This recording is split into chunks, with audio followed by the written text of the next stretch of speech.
تاریخ کا وہ لمحہ جب یروشلم کی فصیلوں پر لہراتا صلیبی پرچم اتر چکا تھا اور اس کی جگہ ایوبی پرچم نے لے لی تھی. ایک شہر جس کے لیے سلطان صلاح الدین ایوبی نے برسوں تک حکمت و تدبر کے جال بچھائے آخرکار اس کے ہاتھ آ چکا تھا. لیکن وہ خونریزی جس کا یورپ میں چرچا تھا کہیں دکھائی نہیں دے رہی. 2 اکتوبر 1187 جمعے کا دن صبح صلیبیوں نے شہر کی فصیلوں سے خوفزدہ نظروں سے باہر جھانکا. انہیں خیموں کا ایک سمندر نظر آیا. وہ جان چکے تھے کہ مسلمان یروشلم کے دروازوں پر کھڑے ہیں، مگر جو وہ نہیں جانتے تھے وہ یہ تھا کہ اس بار جنگ کی بجائے معاہدہ ہونے والا تھا. وہ معاہدہ جس میں صلاح الدین نے ایک فاتح نہیں بلکہ ایک منصف حکمران کا کردار ادا کرنا تھا. یروشلم میں شکست کھانے والے صلیبی سپاہی اور شہری حیرت میں تھے. 90 سال پہلے جب یورپی افواج نے شہر فتح کیا تھا تو خون کی ندیاں بہائی گئی تھیں، لیکن صلاح الدین نے سب کو موقع دیا کہ وہ اپنی آزادی خرید سکتے تھے. جو لوگ رقم ادا کر سکتے تھے وہ جا سکتے تھے، جو نہیں کر سکتے تھے ان کے لیے بھی رعایتیں دی گئیں. یہاں تک کہ سلطان کے اپنے دربار کے افراد نے اپنی ذاتی دولت دے کر کئی قیدیوں کو آزاد کروایا. اسی رات شب معراج بھی تھی. وہ رات جب مسلمانوں کے عقیدے کے مطابق نبی اکرم صلی اللہ علیہ وآلہ وسلم مسجد اقصیٰ سے آسمانوں کی سیر کو گئے. گویا یہ محض ایک فتح نہیں بلکہ ایک تاریخ ساز لمحہ تھا جس میں ایک بار پھر یروشلم کا دروازہ مسلمانوں کے لیے کھل گیا تھا، مگر اس بار رحمت، عدل اور رواداری کے ساتھ.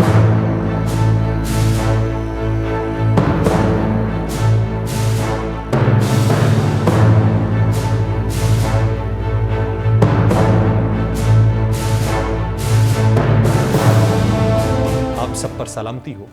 میں یاسر رشید ہوں. ناظرین، یروشلم کے دروازے کھل چکے تھے، مگر یہ دروازے نہ تو خون میں نہائے گئے نہ ہی چیخ و پکار سے گونج رہے تھے. سلطان صلاح الدین ایوبی کی قیادت میں مسلمانوں نے جو فتح حاصل کی وہ صرف طاقت کی فتح نہیں تھی بلکہ اخلاق اور رحم کی وہ مثال تھی جس نے صلیبیوں کی صدیوں کی وحشت کو آئینے کی طرح ان کے سامنے رکھ دیا. 2 اکتوبر کے دن اور اس کے بعد کئی ہفتوں تک شہر کے دروازوں پر ایک عجب منظر تھا. مسلمان محافظ کھڑے تھے اور عیسائی شہری قطار میں اپنی آزادی خریدنے کے لیے منتظر تھے. جس خوف سے وہ کانپ رہے تھے وہ حقیقت میں کہیں موجود نہیں تھا. سلطان صلاح الدین نے ثابت کر دیا تھا کہ جنگ کے فاتح وہی نہیں جو میدان میں تلوار چلاتے ہیں، بلکہ وہ بھی ہیں جو رحم اور انصاف کی طاقت سے دل جیت لیتے ہیں. یروشلم کی عورتیں جنہوں نے اپنی عصمت کی حفاظت کے لیے بال کٹوا دیے تھے حیرت سے دیکھ رہی تھیں کہ نہ تو ان پہ کوئی حملہ ہوا نہ انہیں غلام بنایا گیا. صلاح الدین نے اپنے رحم سے ان تمام خدشات کو مٹی میں ملا دیا جو ماضی کے فاتحین کی بنیاد پر قائم کیے گئے تھے. وہ چاہتے تو انہیں قیدی بنا سکتے تھے، مگر انہوں نے انہیں عزت و احترام کے ساتھ جانے دیا. یہی وہ جذبہ تھا جو تاریخ میں امر ہوا. جس یورپ نے صلیبی جنگوں میں صلاح الدین کو شیطان کہا، وہی یورپ اس دن انہیں عزت کی نظر سے دیکھنے لگا. تاریخ کا انصاف بڑا عجیب ہے. وقت بدلتا ہے مگر سچائی ہمیشہ قائم رہتی. اور یروشلم کی فتح وہ سچائی تھی جس نے سلطان صلاح الدین ایوبی کو ہمیشہ کے لیے فاتحین کی فہرست میں شامل کر دیا، مگر ان فاتحین میں جنہوں نے اپنی تلوار سے زیادہ اپنے کردار سے دل جیتے. یروشلم کی تاریخ خون میں لپٹی ہوئی تھی. سن 1099 میں صلیبیوں کے ہاتھوں اس شہر پر جو قیامت ٹوٹی وہ کسی وحشیانہ داستان سے کم نہیں تھی، اور آج بھی وہی قیامت ٹوٹی ہے. تب بھی گلیاں لاشوں سے اٹی پڑی تھیں. عورتیں اور بچے کسی رحم کے مستحق نہ سمجھے گئے اور شہر مقدس کی فضا میں بہتے خون کی بو رچی ہوئی تھی. صلیبی فاتحین جو خود کو مسیح کے نام لیوا کہتے تھے انسانیت کو روندتے ہوئے داخل ہوئے تھے، اور ان کے اپنے مورخین نے اس قتل عام کوئی شہادت دی کہ کیسے سر، بازو اور ٹانگیں بے دریغ کاٹی گئیں اور کیسے مسلمانوں کو مسجد اقصیٰ کے احاطے میں اجتماعی طور پہ ذبح کیا گیا. لیکن 1187 میں جب سلطان صلاح الدین ایوبی نے یروشلم پر اپنی فتح مکمل کی تو تاریخ نے ایک الگ ہی نظارہ دیکھا. بدلے کی آگ نہیں تھی، رحم کی روشنی تھی. سلطان جانتے تھے کہ وہ ایک ایسی صلیبی دنیا کا سامنا کر رہے ہیں جو یروشلم کے ہاتھ سے نکلنے پر بلبلا رہی ہوگی. وہ جانتے تھے کہ اس مقدس شہر کی بازیابی کے لیے مغرب کے طاقتور ترین بادشاہ اپنی فوجیں لے کر آئیں گے. اور تاریخ نے دیکھا کہ تیسری صلیبی جنگ میں رچرڈ، فلپ اور فریڈرک باربروسا جیسے شہنشاہ خود میدان کے اندر اترے. یورپ میں سلطان صلاح الدین کی خوفناک تصویر کھینچی گئی. اسے مسلمانوں کا درندہ قرار دیا گیا، مگر جب صلیبی بادشاہ اس کے مقابل آئے تو وہ ایک جنگجو کے ساتھ ساتھ ایک مہذب اور باعزت حکمران بھی دیکھ رہے تھے. یہی وجہ تھی کہ جب وہ شکست کے زخم لیے اپنے گھروں کو لوٹے تو سلطان کی شبیہ ان کے تخیل میں کسی درندے کی نہیں بلکہ ایک ایسے سپاہ سالار کی تھی جس کی سخاوت، عزت نفس اور عزم نے انہیں حیران کر دیا تھا۔ یہی وہ تاریخی سچ تھا جسے وقت کی گرد بھی مٹا نہیں سکی۔ یروشلم کی تقدیر ہمیشہ مارکوں سے جڑی رہی ہے۔ 1187 کی فتح اور اس کے بعد کی صلیبی ناکامیوں نے ثابت کیا کہ طاقت صرف تلوار سے نہیں بلکہ کردار اور حکمت سے بھی قائم رہتی ہے۔ سلطان صلاح الدین ایوبی کی کہانی ایک فتح کی کہانی ضرور تھی، مگر یہ اس سے بڑھ کر ایک عظیم کردار کی کہانی بھی تھی جو دشمنوں کے دلوں میں بھی ہمیشہ کے لیے نقش ہو گیا۔ یہ تاریخ کا ایک دلچسپ موڑ تھا کہ وہی یورپ جو کبھی سلطان صلاح الدین ایوبی کو عیسائیوں کا خونخوار دشمن قرار دیتا تھا، صدیوں بعد انہی کی یاد میں دن منانے لگا۔ ناروے جیسے ملک میں جہاں صلیبی جنگوں کی یادیں کبھی عیسائی فتح کی علامت سمجھی جاتی تھیں، اب وہی تاریخ ایک مختلف زاویے سے دیکھی جا رہی ہے۔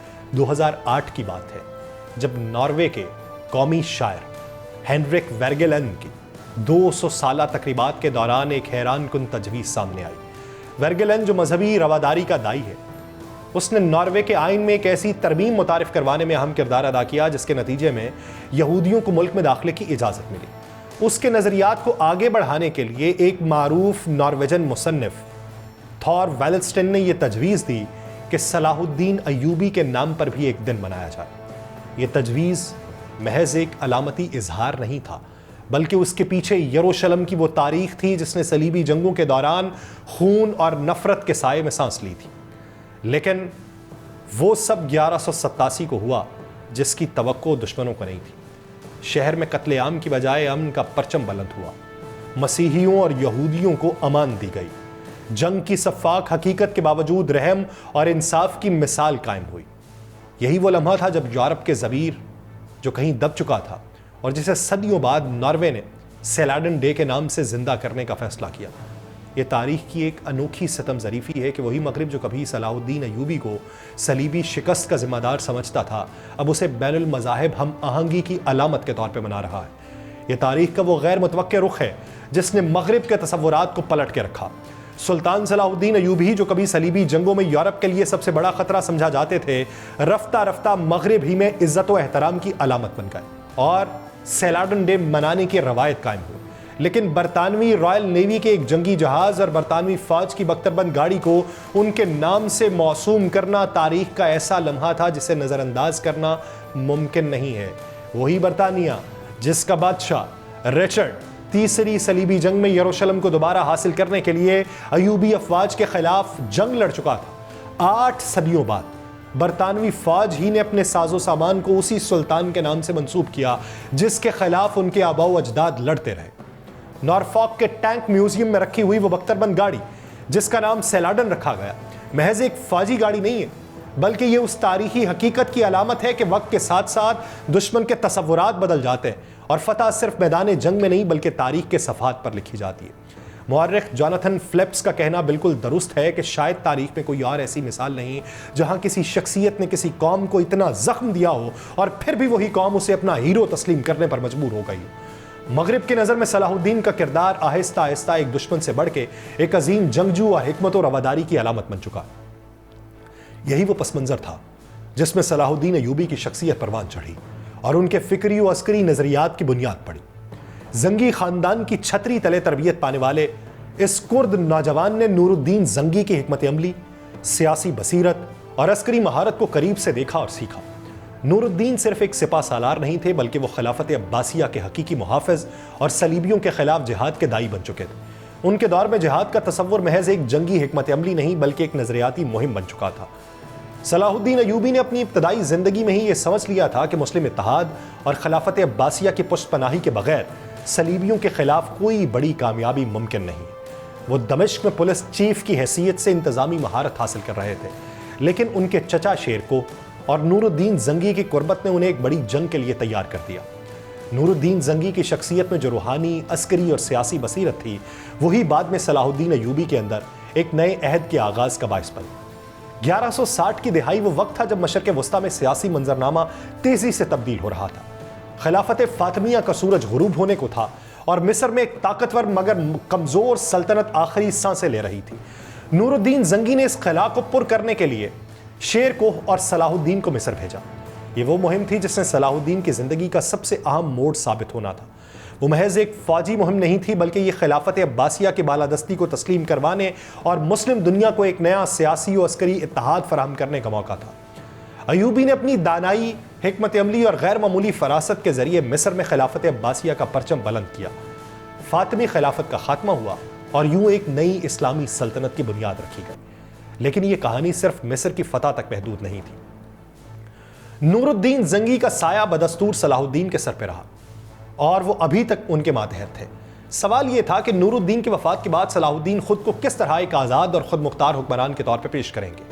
کیا وہ نور الدین کے اصولوں پر ہی چلیں گے یا تاریخ ایک نیا رخ اختیار کرے گی؟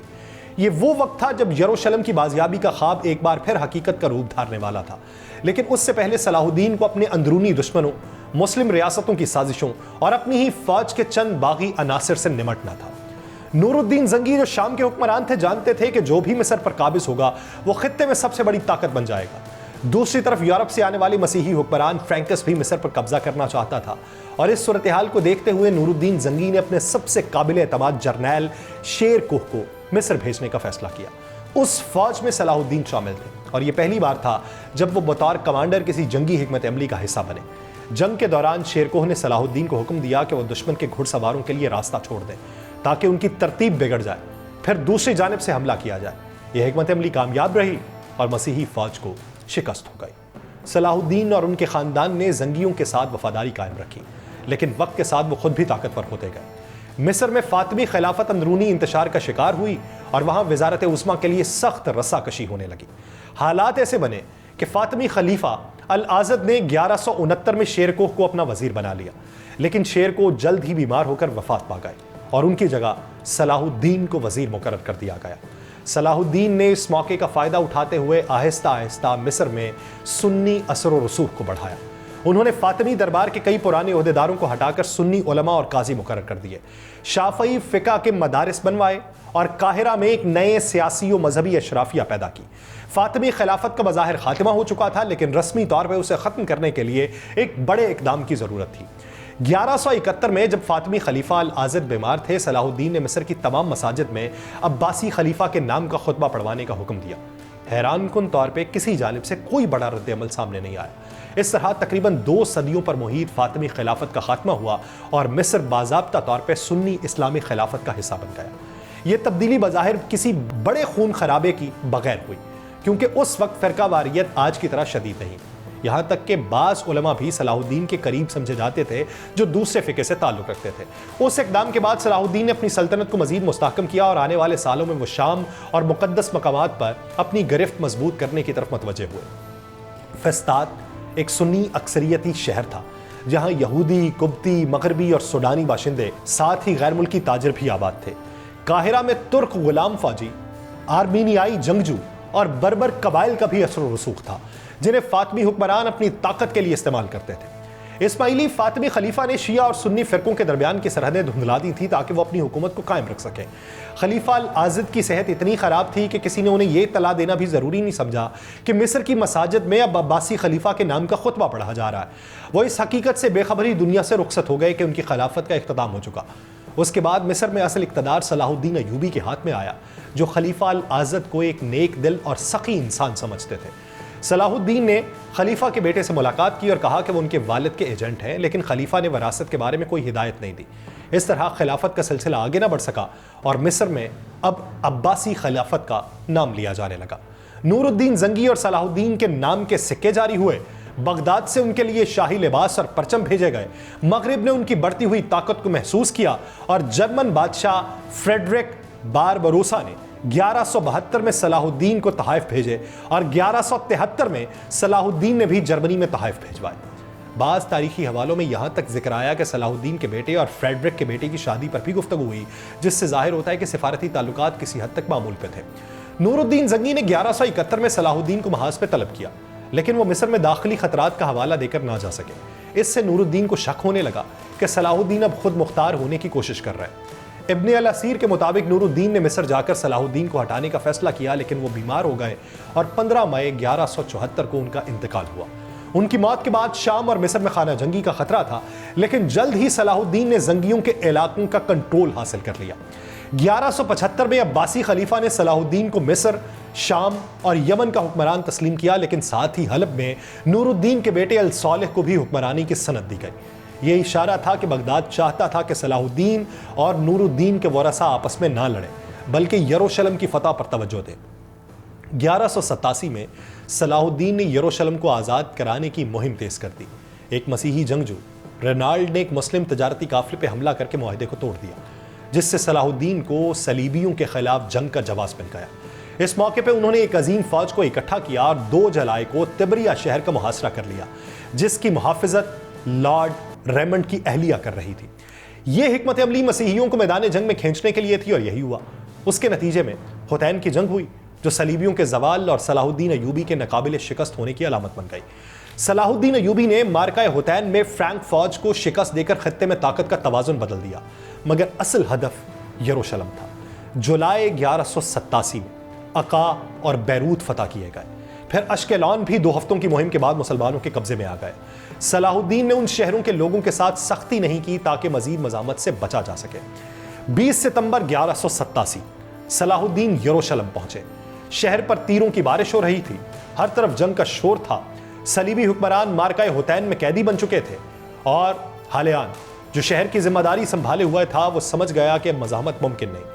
یوں 2 اکتوبر کو یروشلم نے ہتھیار ڈال دیے، جمعے اور معراج کی رات، جس سے اس فتح کو ایک روحانی اہمیت ملی۔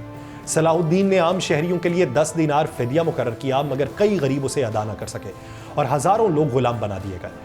تاہم امراء کو اپنے مال کے ساتھ نکلنے کی اجازت دی گئی، جس پر صلاح الدین کو تنقید کا سامنا کرنا پڑا۔ 9 اکتوبر کو پہلی جمعے کی نماز مسجد اقصیٰ میں ادا ہوئی، جس کا خطبہ قاضی محی الدین نے دیا اور صلاح الدین کو اسلام کا نیا ہیرو قرار دے دیا گیا۔ مگر سلطان جانتے تھے کہ یہ جنگ کا اختتام نہیں بلکہ ایک نئی صلیبی جنگ کا آغاز ہے۔ ادھر یورپ میں بادشاہ فلپ فرانس کا، ہنری دوم انگلینڈ کا، فریڈرک باربروسا جرمنی کا، اس سمیت کئی حکمران صلیب اٹھا چکے تھے۔ یروشلم کی شکست کو مسیحیوں کے لیے سب سے بڑا دھچکا قرار دیا گیا اور صلیبی جنگ کی تیاریاں زور و شور سے ہونے لگیں۔ یوں تیسری صلیبی جنگ کا آغاز ہوا، جو آنے والے سالوں میں مشرق وسطیٰ کا نقشہ بدلنے والی تھی۔ 1189 میں مسیحی فوج نے عقا کا رخ کیا اور شہر کے سامنے ایسی جگہ خیمہ زن ہوئی جس سے انہیں سمندر کے راستے امداد مل سکتی تھی۔ دلچسپ صورتحال یہ تھی کہ عقا شہر صلیبی فوج کے گھیرے میں تھا اور خود صلیبی فوج صلاح الدین کی فوج کے محاصرے میں۔ یہ جنگ قرون وسطیٰ کا طویل ترین محاصرہ تھی، جو 2 سال تک جاری رہی۔ سب جانتے تھے کہ جو بھی یہاں کامیاب ہوگا اسے یروشلم پر فیصلہ کن برتری حاصل ہوگی۔ صلیبی فوج میں انگلینڈ، فرانس، جرمنی، اٹلی اور دیگر یورپی ممالک کے جنگجو شامل تھے، جبکہ مسلمانوں کی طرف سے مصر، شام، یمن، ترک، کرد اور عرب قبائل کے سپاہی تھے۔ جنگ کے دوران وقفے بھی آتے، بوریت سے تنگ آ کر دونوں طرف کے فوجی ایک دوسرے سے بات چیت حتیٰ کہ مل کے گانے بجانے لگتے۔ حیران کن طور پہ دونوں کیمپوں میں تجارت بھی جاری تھی۔ مغربی تاجر گرم پانی کے ٹب میں نہانے کے بدلے 1 درہم وصول کرتے تھے۔ طویل جنگ کے باعث بیماری پھیلی، جس سے ہزاروں فوجی مارے گئے۔ صلیبی فوج کو خاص طور پہ زیادہ نقصان اٹھانا پڑا کیونکہ وہ مقامی موسم اور امراض سے ناواقف تھے۔ یروشلم کی ملکہ اور اس کی بیٹیاں بھی انہی بیماریوں کا شکار ہو کے ہلاک ہو گئی۔ 1191 میں انگلینڈ کے ریچرڈ اور فرانس کے فلپ کی آمد کے بعد جنگ شدت اختیار کر گئی۔ مسلمانوں کے لیے مشکل وقت یہ تھا کہ عقا میں خوراک کی قلت ہو گئی۔ سلطان نے اسے خفیہ رکھنے کا حکم دیا اور مصر سے 3 بحری جہاز خوراک لے کے پہنچے، جنہیں صلیبیوں کی ناک کے نیچے بندرگاہ پہ اتارا گیا۔ سلطان نے بغداد کے خلیفہ سے مدد مانگی، مگر انہیں صرف کچھ انجینئر معمولی اقدار میں آتش یونانی اور 20,000 دینار بھیجے گئے، جسے سلطان نے یہ کہہ کر واپس کر دیا کہ یہ جنگ محض پیسوں سے نہیں جیتی جا سکتی۔ یہ محاصرہ 1191 میں صلیبیوں کی فتح پر ختم ہوا، مگر جنگ کی شدت اور سیاسی چالوں نے اسے صلیبی جنگ کو مزید طول دے دیا۔ یہ تاریخی جنگ کی ایک اہم داستان ہے، جس میں سلطان صلاح الدین ایوبی اور صلیبی فوج کے درمیان ہونے والی تیسری صلیبی جنگ کے اہم واقعات بیان کیے گئے۔ اس ضمن کے اندر سلطان صلاح الدین ایوبی کا مارکہ یاد رکھا جاتا ہے۔ سردیوں میں بارش اور کیچڑ نے صلیبی کیمپس میں مشکلات پیدا کر دی تھیں۔ اس دوران مسیحیوں نے محاصرے کو توڑنے کے لیے 3 دیو ہیکل جنگی ٹاورز بنا لیے تھے۔ ٹاور 5 منزلہ تھے۔ انہیں کسی بھی ممکنہ حملے سے محفوظ رکھنے کے لیے مٹی اور سرکہ لگے چمڑے سے ڈھانپ دیا گیا تھا۔ ان ٹاورز پر منجنیق رکھی جا سکتی تھی تاکہ شہر پر کاری ضرب لگائی جا سکے۔ مسلمانوں نے آگ برسا کر انہیں جلانے کی کوشش کی، مگر یہ تدبیر ناکام رہی۔ خوش قسمتی سے سلطان صلاح الدین کے کیمپ میں ایک نوجوان موجود تھا جس کا والد تانبے کا کام کرتا تھا۔ وہ آتش یونانی کے فارمولے پر ترجیحات کر رہا تھا اور اسے مزید مؤثر بنانے کی کوشش میں تھا۔ اس نے سلطان کو قائل کیا کہ اسے کسی طرح شہر کے اندر داخل کیا جائے تاکہ وہ قریب سے اپنی ترکیب کو آزما سکے۔ جب اسے موقع ملا تو اس نے اپنے تیار کردہ کیمیائی مواد کو ایک برتن میں بھرا اور فائر کر دیا، مگر ٹاور پر کوئی خاص اثر نہیں ہوا۔ وہ مایوس نہیں ہوا، مزید بہتر انداز میں فائرنگ کی۔ اگلی بار ٹاور میں آگ بھڑک اٹھی اور دیکھتے ہی دیکھتے دوسرے اور تیسرے ٹاور کو بھی تباہ کر دیا گیا۔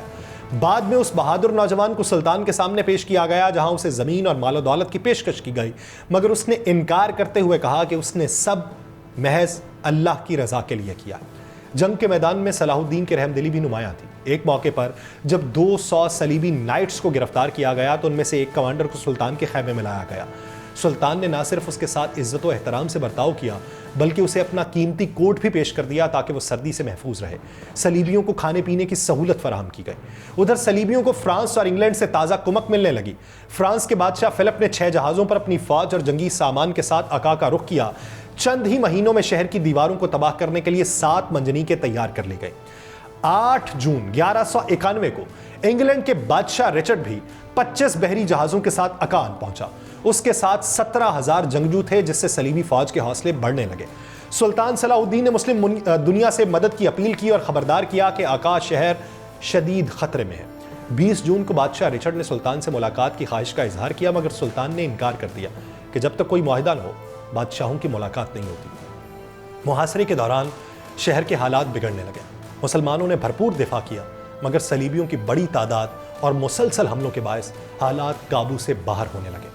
12 جولائی 1191 کو عکا کے محافظوں نے صلیبیوں کے ساتھ ایک معاہدہ کر لیا جس میں قیدیوں کی رہائی اور 2 لاکھ دینار تاوان دینے کی شرط رکھی گئی۔ سلطان صلاح الدین نے اس معاہدے پر دستخط نہیں کیے مگر اسے تسلیم کرنے پر مجبور کیا گیا۔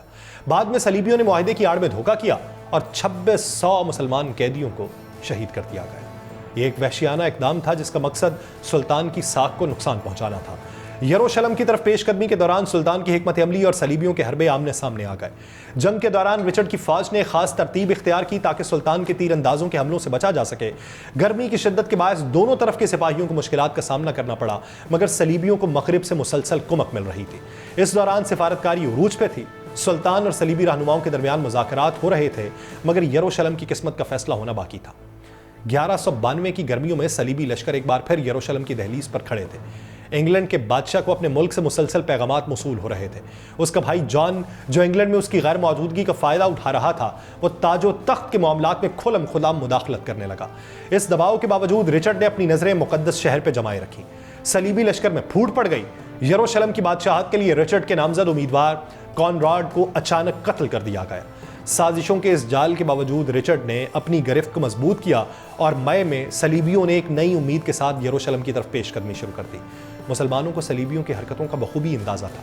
سلطان کے حکم پر یروشلم کے آس پاس کے تمام کنوؤں میں زہر ملا دیا گیا تاکہ دشمن کی فوج پیاس کی شدت سے بے حال ہو جائے۔ اس کے علاوہ یہ سرزمین ویسے بھی سنگلاخ تھی، نئے کنویں کھودنا تقریباً ناممکن تھا۔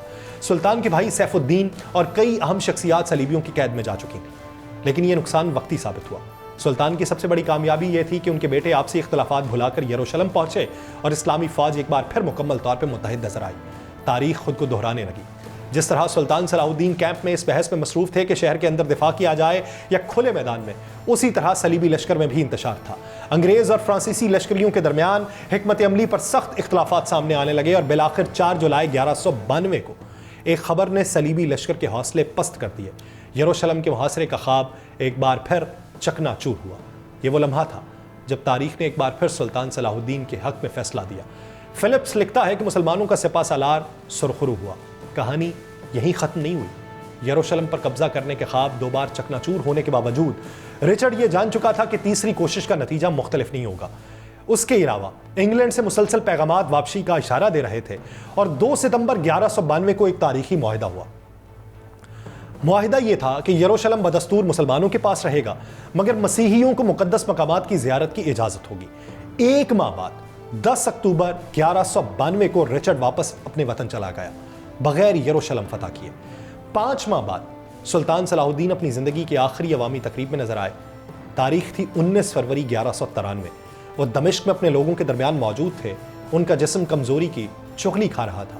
پھر وہ لمحہ آن پہنچا جس کا ہر فانی کو سامنا کرنا پڑا۔ 4 مارچ 1193 عظیم سپہ سالار اس دار فانی سے کوچ کر گئے۔ سلطان صلاح الدین کی زندگی کا باب بند ہوا، مگر ان کی بہادری اور دانائی کی داستان ہمیشہ کے لیے تاریخ کے سنہرے اوراق میں ثبت ہو گئی۔ اس وقت اسی وقت سے سبق لینے کی ضرورت ہے، متحد ہونے کی، اندرونی انتشار سے نمٹنے کی اور بیرونی دنیا کو پیغام دینے کی۔ جانے کب دوسرا سلطان صلاح الدین ارض مقدس کو نصیب ہوگا۔ مجھے دیجیے اجازت، اللہ نگہبان۔